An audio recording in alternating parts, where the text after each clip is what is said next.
जय माता दी। मैं पंडित गौरव शर्मा, एस्ट्रो अर्थ चैनल में आप सभी का बहुत बहुत स्वागत है।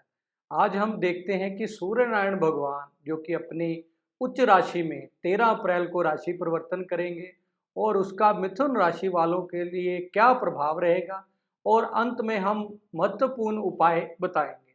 और अब हम देखते हैं कि सूर्य नारायण भगवान जो कि इस बार 13 अप्रैल को राशि परिवर्तन करेंगे, इसका प्रभाव इतना क्यों रहेगा? क्योंकि वैसे तो हमारे सभी दर्शक जानते हैं कि सूर्य नारायण भगवान हर महीने अपना राशि परिवर्तन करते हैं, जिसको कि हम संक्रांति भी कहते हैं। लेकिन इस बार वह अपनी उच्च राशि में राशि परिवर्तन करेंगे और वैशाख संक्रांत के रूप में हम इस पर्व को मनाएंगे। और इसका हमारे ज्योतिषीय दृष्टि से बहुत महत्वपूर्ण प्रभाव रहेगा, क्योंकि सूर्य नारायण भगवान को हमारे ज्योतिष शास्त्र में मुख्यतः हमारी आत्मा का कारक माना गया है, हमारे पिता का कारक माना गया है, हमारी हेल्थ का कारक माना गया है, इम्यूनिटी सिस्टम का कारक माना गया है, हमारे ऊर्जा स्तोत्र का कारण माना गया है। क्योंकि सूर्य को चराचर जगत की आत्मा का, ऊर्जा का स्तोत्र का प्राण के रूप में सूर्य नारायण भगवान की हम पूजा करते हैं। और हर प्रकार से गवर्नमेंट सेक्टर या गवर्नमेंट जॉब के लिए, गवर्नमेंट सेक्टर के लिए, हर प्रकार की सरकार के लिए हम सूर्य देव का आकलन करते हैं।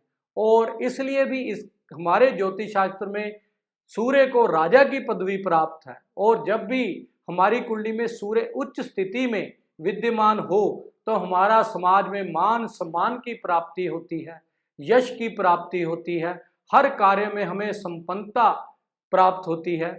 और उसके साथ साथ इस बार यह अद्भुत संयोग इसलिए भी रहेगा, उच्च के सूर्य गुरु जो कि हमारे ज्योतिष शास्त्र में देवों के गुरु भी माने गए हैं और हमारे ज्ञान के मुख्य कारक गुरु माने गए हैं, हमारी संतान का कारक, हमारी हर प्रकार की विद्या अध्ययन में किस प्रकार से हम उत्तीर्ण होंगे, यह सब हम बृहस्पति से देखते हैं। और सूर्य व गुरु की परस्पर युति इस बार उच्च राशि में जैसे कि बनेंगे, उस इसलिए भी यह महत्वपूर्ण स्थान रखती है कि क्योंकि दोनों परस्पर मित्र व दोनों ज्ञानवान का है। जहाँ सूर्य को राजा की पदवी प्राप्त है, वहीं गुरु को उनके गुरु के रूप में माना गया है। इसलिए राजा और गुरु की युति का इस बार किस प्रकार का प्रभाव रहेगा, यह हम देखते हैं। क्योंकि मिथुन राशि वाले बुध प्रभावित राशि भी है, उसके लिए गुरु व सूर्य की स्थिति अगर हम देखें तो 11वें भाव से यह युति, उच्च के सूर्य का आना, यह अद्भुत संयोग बनेगा। मिथुन राशि वालों के लिए अगर हम देखें, दशम भाव के स्वामी बृहस्पति बनते हैं और तृतीय भाव के स्वामी सूर्य नारायण भगवान बनते हैं और उनके सप्तम भाव के स्वामी भी बृहस्पति बनते हैं।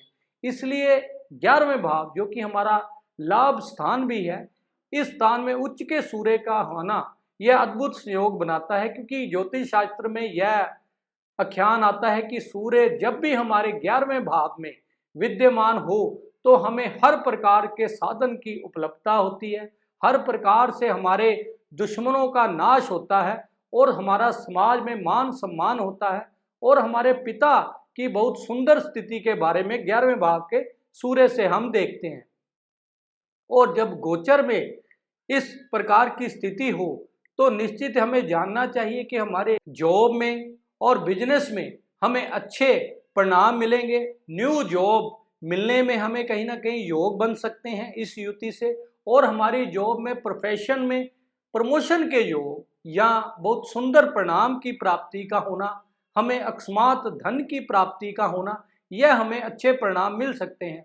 और अनमैरिड पर्सन जो भी हमारे काफ़ी देर से हो तो इस युति का प्रभाव जो कुछ उच्च के सूर्य से गुरु का बनना, यह हमारे कहीं ना कहीं लव मैरिज में भी योग बनाएगा और हमारे मैरिज में कहीं ना कहीं देरी के योग जो भी बने हुए थे उसमें भी हमें लाभ की प्राप्ति या अच्छे मैरिज का होना, यह योग अवश्य ही बनाएगा। और उसके साथ साथ जो कि तृतीय भाव का स्वामी सूर्य नारायण भगवान जो कि हमारे इनिशिएटिव का भाव, हमारे हर प्रकार को कार्य को करने की संपन्नता का भाव, हमारे कम्युनिकेशन का भाव, हमारे ऑनलाइन बिजनेस के लिए अगर हमने देखना हो, यूट्यूब, फेसबुक, किसी भी प्रकार से हम अगर चैनल में हो तो उसका हमें लाभ की प्राप्ति होना, यह 11वें भाव से हमें अवश्य ही निश्चित अच्छे परिणाम के बारे में बताता है और इसलिए भी इस युति से हमें हर प्रकार से अच्छे परिणाम का प्राप्त होना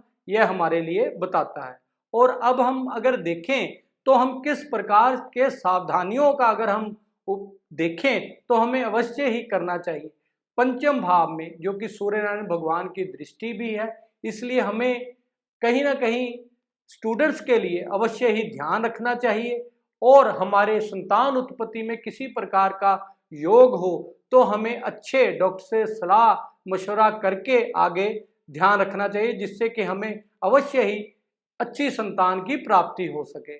और अब हम अगर देखें तो मिथुन राशि वालों के लिए क्या महत्वपूर्ण उपाय हमें अवश्य ही करना चाहिए, जिससे कि अच्छे परिणाम इस उच्च के सूर्य से हमें प्राप्त हो सके। हमें अवश्य ही प्लांट्स कहीं ना कहीं हमें लगाने से निश्चित हमें लाभ की प्राप्ति होगी, क्योंकि बुध को हम ओवरऑल प्लांट्स के बारे में देखते हैं, जिससे कि हमें निश्चित ही शुभ फलों की प्राप्ति होगी। जय माता दी।